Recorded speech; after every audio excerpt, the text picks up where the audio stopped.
Hi crafters, welcome to Craft Curiosity. The curiosity got the better of me because I had to know how to make a paper flower using Cricut Design Space. So I got to work. I made an SVG file that can be uploaded into Cricut Design Space, and I've made it very simple. For the non-techie, you just download the file, insert it into your canvas, hit make it, and it's sized and ready and very, very easy to use. So I'm going to go through the process here and show you how I put together this gorgeous flower. Let's go check it out. So to make our beautiful dahlia flower, you're going to come into Design Space. And as you can see here, I've already logged in. That's why it says Welcome Reagan here.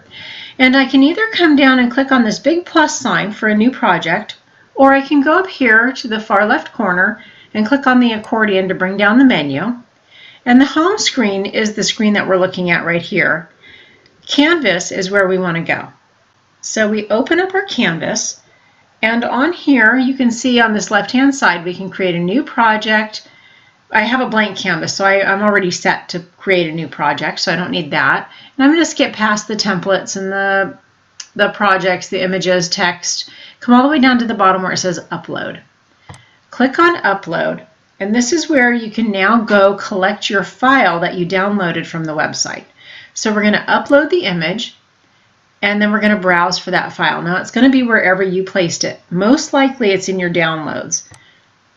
On my computer, however, it's where I created it. So I'm going to come and click on my SVG file for the dahlia.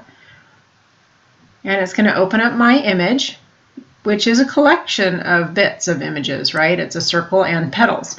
So for the dahlia, I'm just going to come in here and create a little bit longer name for my image because it just helps make it searchable. These tags also help make it searchable. So where it says dahlia, I'm going to add that it's a large paper flower.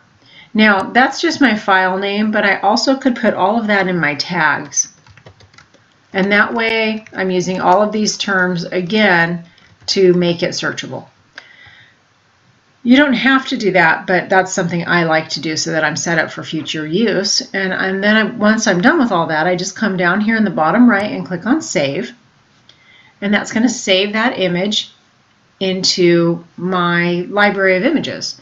Now I'm going to come over here and just click it once and highlight it with that green line around it.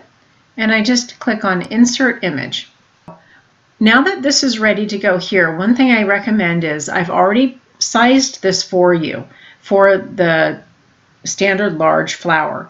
If you want to make it larger or smaller, you can change that here. You can leave it grouped and just make the change to the size. You can either come up and make the change here and it's locked, which is great. It will keep the shapes uniform. Or you can just grab a corner here and click and pull. And I'm not going to do that right now because I want it to be this size, so I don't want to change a thing. So what I've done is I've tried to make easy files for you so that they're ready to go. Seriously, just download it and put it in and click on Make It, which we're going to do now. If you want to change the size, however, you do have that freedom. Once you've clicked on Make It, you're going to come over here and just check your mats. So I can see that on, first of all, they're all set up on 12 by 12 paper. And I can see that my circle is ready to be cut out. And then if I click down here, you can see that's highlighted. But if I click right next to this 2, it'll now highlight that one. And I can just double check the petals. And they're going to cut 9 to a page. Again, that's marked at a 12 by 12. However, if I were on 8.5 by 11 paper, I can click on material size, change this to 8.5 by 11, and this is beautiful. It will change it on all of the remaining mats for the blue color. So now all of my petals will cut out on 8.5 by 11 size pages, and it will simply cut 4 petals to a page. I can also do the same thing on the circle, and I can set that on an 8.5 by 11, and it will still cut. So there you go. Now I am going to use 12 by 12, so I'm going to change that back. Again, I simply come to Material Size, select my size, and leave that. And when I highlight my mat 2, and tell it that all of the blue is also going to be on 12 by 12, it automatically changes all of my mats. So this project's going to cut one cut up for the circle on one mat, and then you're going to need 8 more sheets to cut out the petals. You have all the freedom in the world here also to pick your colors basically. So to cut maybe your first and maybe second mat with a darker shade of paper, maybe your next 3 or 4 would be a medium shade, and maybe your last 3 or 2 would be a light shade, or vice versa. So you do have freedom to choose what colors you're going to use here. You just simply put the right color paper on your mats. So now we're going to click on continue,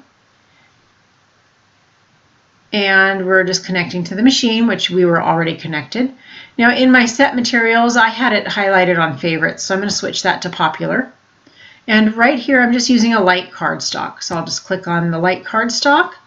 It's going to tell me to load my tools and my mat, and it just wants my fine point blade in there. And now everything else is going to happen at the machine. So now that you've sent your project to the machine, you're just going to push the load button, of course after you load a mat. So this mat I have ready for the circle that's going to go in the back. I'm going to load that mat, press the button.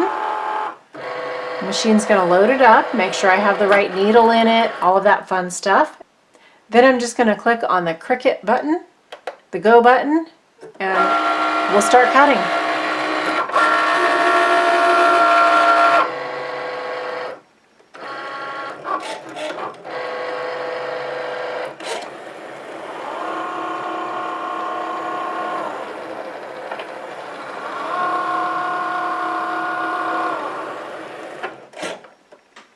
When that's done, you unload and just keep on going with the next mat. So now that you've cut out that center, we're just going to cut out the petals. So again, load your mat.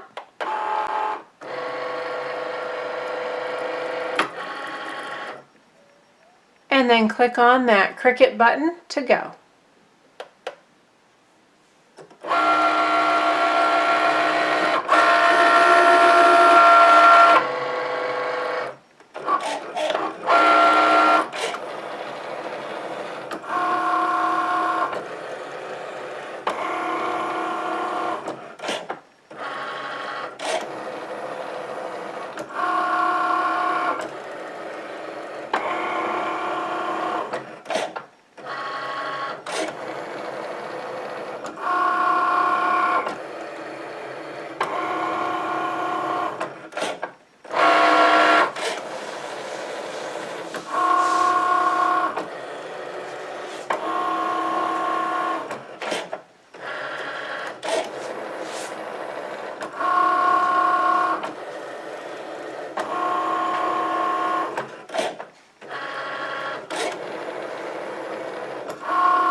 So once you're done cutting, just click the unload.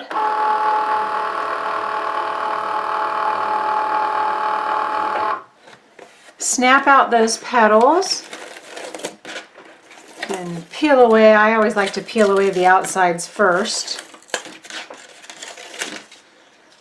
And when you're unloading, it's always easiest if you bend your sheet and pop those off and start to bring them off like that. I'd put it down on my table, I just didn't have workroom here. But you get the general idea. So peel these all off, put them in a pile, and we'll move on to the next step. Okay, so we've cut out our shapes and now we're ready to put the flower together. We have our base, we have our petals, and I've added a few more tools to the mix. One is my glue gun station. This is made from dollar store and mason jar parts, and I put that all together and I love it. I've had such a great time using it. It's so convenient and it works so well. If you want to see the video, just go up into that corner there and click on that little link and you can go see that video, and then come on back and learn how to make a flower. So I've got two more things here. I have a Cricut pen. I'll show you how I'm using that in just a minute. And I've got a bone folder. So we're going to make our petals first into the cone shapes that we need, and then we're going to apply those all onto this base. So right now I don't need the base. I'm just going to put it aside.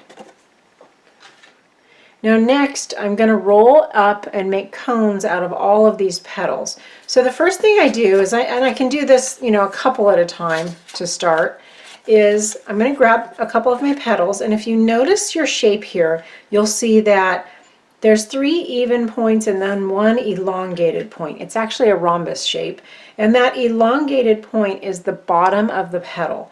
So what I want to do is turn this sideways, and the first thing I'm going to do is basically roll this up side to side just to help pre-form the shape. So that's what I'm using the pen for. I'm just coming underneath here. It's a little hard to grab off of my mat. Well, oh, there we go. Okay, just roll that over the pen, tuck those ends in, and just roll it around. There we go. And it doesn't have to be a perfect roll, it just helps direct everything. So don't worry if it's not perfect. Next, I'm going to take one of these petals now. I'm going to grab that long end. I'm actually going to grab it before the halfway mark. This is just working for me. You might find a better system for your own hands, but whatever you find, just work with consistency. I like to bring this end in, and this end is the overlap side, and I'm doing that the same way on every petal. So I just take that end and I grab the side and I kind of roll it up and get it kind of into a line, and then I come in and I kind of pinch that down. And I find that I'm just not working so hard once I already have that kind of pre-done. And by the way, once you've done several of these, they'll start to go really fast. The first few are going to feel very fumbly. And I should point out that I'm working with a medium cardstock. It's not as easy to round these into these shapes as it would be on a light cardstock or a lighter paper. So keep that in mind. But this is working and they do turn out beautiful. And the finished flower is nice and structured and firm when you use a medium cardstock. And you could go even heavier, you know, just you're going to have a little more trouble. The heavier you get, the more trouble you'll have in the rounding and folding these up.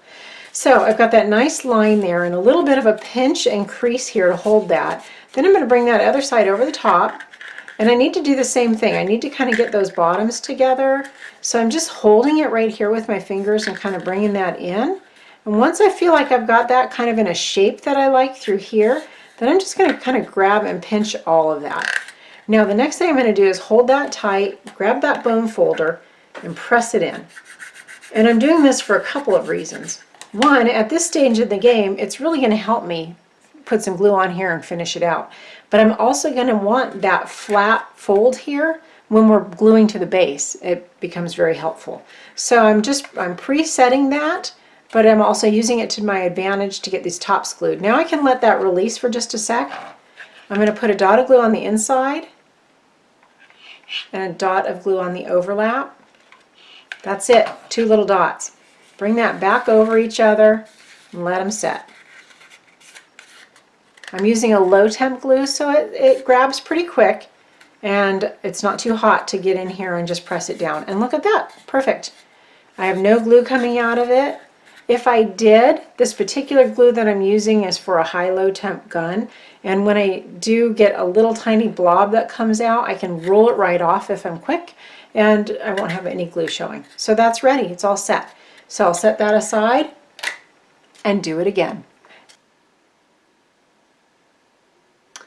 Okay, now that you've taken all of those petals and made nice little cones out of them, we are ready to finish our flower. So what we're going to do is start by placing our first row. Now I'm going to work from dark to light, so I've got a whole group of each color here. You can do all one color, you can go light to dark, you can really do it any way you want. And it's quite simple. We're just going to start placing these around the circle. I'm going to slide this back so we have room to work.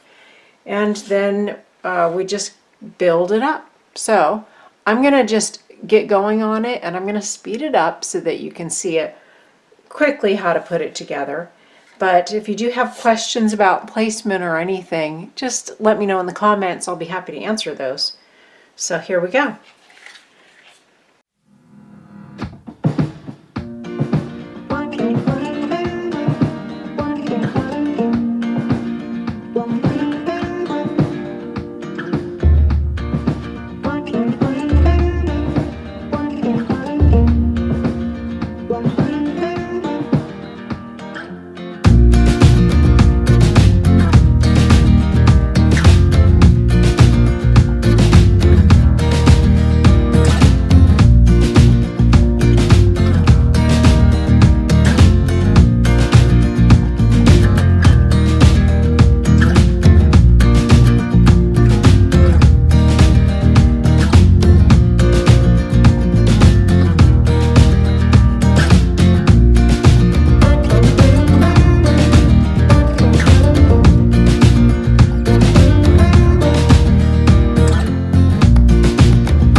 As you're finishing up, you can just see I have a few spares here, and in just lifting up my flower and taking a peek, I see one little gap that I'm going to fill. So make sure you just double check your flower, take advantage of these spares, and then to get them in, you saw maybe when I did the last one that I put in before this, but I did make sure I kind of opened up the gap so I wouldn't get glue down the side of the other petals. So kind of pull those apart as best you can and stick that down in. Just give that a press for a minute and you can fit that last little bit of petal in there. And then just look at how gorgeous that turned out. I am so thrilled with it. I hope you'll come check it out on the website. The SVG file I initially designed it for the Cricut. It really can be used on other machines, but I don't work with the other machines, so I have not verified that. But I do have a Cricut cut file ready to go, and it is available on the website at craftcuriosity.com. I'd love to see what you did with it, and I'd love your feedback. So thanks so much. I hope you'll subscribe. I do have more flowers to come, and I hope you'll check out other videos that I've done. Thanks a bunch.